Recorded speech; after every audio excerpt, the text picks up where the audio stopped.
Introducing the Paddy Power World Darts Championships. Luke, many congratulations. A dominant display there. How would you reflect on that? Yeah, like you say, dominant display. I think the first two sets I was probably, like you say, fully in control. I switched off for a little bit, but yeah, it's my main goal today was to 100% get through the first round, play Mike tomorrow, and yeah, I'm really happy with the win. Were you a little bit tempted at the end there to go for that 170 check out? Yeah, maybe a little bit, but yeah, I mean, it is what it is. Like, the fans know, the sort of, everyone knows. I didn't, if it was sort of 2-0 up to me or 2-1 on that last set, I might have just gone for it, but at 2-all, I know how good Lawrence can be, so I didn't want to give him a chance to hit a 180 or 171 or whatever and set it up and me have to come back for the 25, so yeah, I just sort of set up, give myself a chance at the last double. You've had a really solid year overall, closing in on a place in the world's top 32. How pleased are you with the progress that you're making right now? Yeah, I mean, my thing, I think if you look at my sort of career in general, it's always been slow and steady. I think I can offer a lot more. Yeah, it's good. I'm really happy. Like I said, I've made a semis of the European Championships and my first semis of a TV event. But yeah, I can definitely offer more. It's just finding that for me, it's that I can be really good for, say, like a couple of months, and then I might drop off a little bit on the tour or whatever, but I need to find that consistency going forward to then put myself to the sort of level of, say, your top 16s or your sort of top 20s in the world.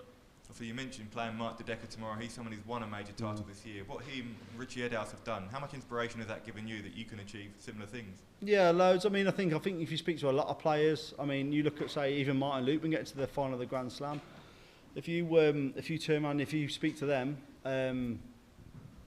they take loads of inspiration off that, because they're going like, look, we know we can play. We know, everyone knows on tour. Everyone knows within a certain bracket of players, everyone can play. So, but being able to go and do it and then take it to the next level is a different thing. So seeing them go on and get to the final, like you say, Richie Woodhouse won the Europeans, Mike Decker won the Grand Prix. Nobody's got that sort of fear of doing it anymore, where it used to be like, get to a certain point, oh, you've got Van Gerwen or you've got Gerwen Price or someone. I think everyone's sort of can go, right, it could be my time. Cheers. Just touching on what you said there, Luke, about obviously fear factors and things like that. Have the elite lost that fear factor then, where you say everyone else is now winning tournaments? Do you believe that you can get at these elite players? I'm not sure they've lost that sort of fear factor. I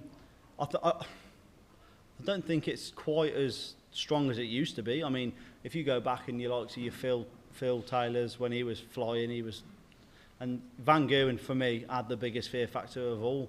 But I think Luke Humphries and Luke Littler are probably, for me, the two best players on the planet at the moment. So everyone knows they've got that sort of aura, if you like, where they can go on. But I think more players now are realising if you put some work in and you keep your calm, you go at certain tournaments, anyone can have a good run in a tournament. The game itself there, did you kind of switch off maybe in that last set, because you were so dominant, your average plummeted, and it almost, was it too easy for you at one point? I'm not saying it was too, I definitely switched off. I switched off a little bit thinking I felt so comfortable. I mean, I've put in so much work the last, say, 4 to 6 weeks playing, and I went up and it really showed to start with. I thought, I'm playing lovely here. And I think, like I said, did I win? I think I won 6 legs on the bounce, or 7 legs on the bounce. So, yeah, I definitely switched off, which is my own fault. You should never switch off against anybody. So, yeah, everyone's always learning, I think. So, yeah, I 100% switched off a little bit. So, hopefully, tomorrow I won't do that. You were the favourite today. Tomorrow you'll probably be the underdog against Mike. Do you approach it differently, and do you prefer playing that underdog role? It doesn't. No, it doesn't really affect me too much, really. I've played Mike, I don't know, say 6 or 7 times over the last couple of years.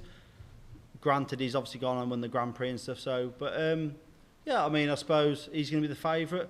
My only other thing with the Worlds is if you're not the seed, I've had a game now.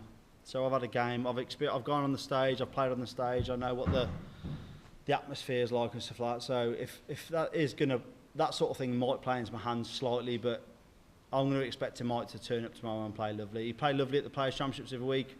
Yeah, so I'm going to have to play well tomorrow. Cheers. Luke, you said there about the last 4 to 6 weeks you've put in a lot of work. Just run us through what that looks like and what the preparation's been like for yourself. Yeah, I mean, I won't go on like all year that I practice loads. I practice, but like these last sort of 4 to 6 weeks, I thought, right, I'll do sort of 3 to 4 hours a day. I've been able to practice with Damon Hetter. I've been able to practice with a few other people as well, and it's just more knowing that,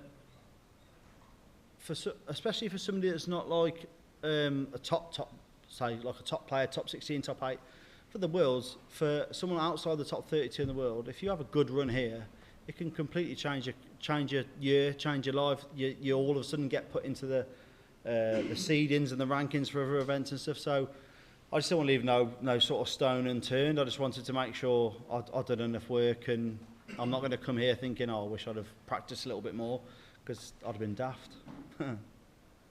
We talked about the likes of Richie Woodhouse winning a major, Mike Dedecker's obviously in that as well. You mentioned Martin Lukeman making the Grand Slam final as well. When you look at what those players have done, they're in a similar position in the rankings to yourself. Do you look at them as an inspiration, as something that you can reproduce? Yeah, I mean, yeah, you can look at it inspiration sort of thing, but like I've said before, I think any player on tour, sort of there's so many players that can play well. You've only got to look at, I think I don't know off the top of my head, but I think this year Pro Tours, how many Pro Tours have been won, Players Championships have been won by different players? How many? So I mean, at the moment, the tour's very open until you do get to the big sort of your match plays, your World Championships, all them, and then the top boys will sort of show their class as the events go on. But I'm not saying it's completely open, but there's definitely chances for anyone from 32 to 64 to really have a go if you qualify for these events. Cheers. Luke, you said that your issue with your game is consistency, bringing that top level week in, week out, and on this big TV stage. Yeah. So how do you do that? What do you do when you're away from the hockey to try and make sure that your game is at your B game as a minimum every single game? Yeah, it's tough. I mean, I think last year for me was the first year where I've managed to sort of like, from my ranking, I've got into every single European event, and I think a lot of players say about the travel and stuff, it's difficult, but I think when you are travelling about and whatever, you need to put in the practice, and you need to practice all the time to be able to go to those events and really sort of take advantage of them all. So I think a lot of it is just generally putting in the practice, putting in the time, and yeah, just putting in the effort and making sure you're putting enough work where you can compete with these top players all the time. How tough is it sometimes to find that motivation? Because we get a lot of people who always say, I need to put in the practice, but actually saying that and then doing that are two different things, because sometimes it can just be a bit tedious, I would imagine, just throwing out a board when you're not in a competition. Yeah, I mean, I think you speak to a lot of players, and some players do struggle with just practicing on their own and just, do you know what I mean, make it sort of forcing themselves to sort of practice. But that's when I practice with my brother a lot. My brother plays some darts. He's not the greatest player in the world, but he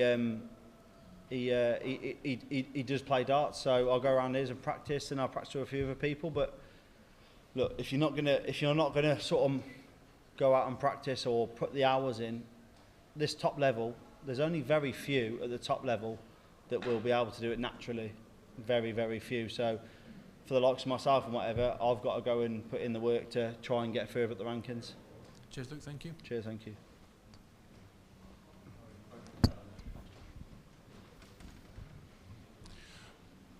Luke, when you talk about a fear factor or diminishing fear factor in your case, what will it take for you to achieve for your fear factor to disappear altogether and for people to start fearing you, for the other side of the coin to become apparent? Yeah, I mean, I don't know. I'm not sure about me having a fear factor as such. I just think because we play so much now and there's so many European tours, there's so many events, I think everybody plays everybody now a lot more than they used to. So I don't think the fear factor is as high as it used to be, say, when Phil played years ago. Somebody might only play Phil once every 18 months or twice every 18 months. Now players are playing. If you get through to the latter stages, you might be playing the Humphries or Luke Littler or Van Gerwen or Gerwen Price. You might be playing them 5 or 6 times a year. So as much as good as they are, that sort of fear of not being able to beat them, I think it is sort of.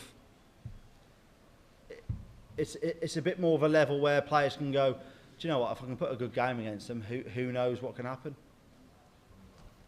And just a quick one. I like to think my geography is quite good, but I had to look up Bewdley. I thought it was somewhere in the Midlands, but it is in the Midlands, yeah. Severn Valley in it, but it is, yeah. It'd be nice to put Bewdley on the map, wouldn't it? It would be, yeah, definitely would be. I mean, we've got some famous people from Bewdley already. Stanley Baldwin used to be a Prime Minister, so he's the biggest man in Bewdley. There's a few other people on Bewdley, so like Robert Plant's from Bewdley, I think, and he lives in Bewdley. So, yeah, I mean, if I can go and have a good run at the Wills and sort of put Bewdley on the map from sort of a sporting side, it'd be brilliant. But yeah, I'm not, like I say, I'm here to sort of do as well as I can, and whatever comes with it's a bonus. Cheers, thank you. Okay, everyone. Introducing the Paddy Power World Darts Championships.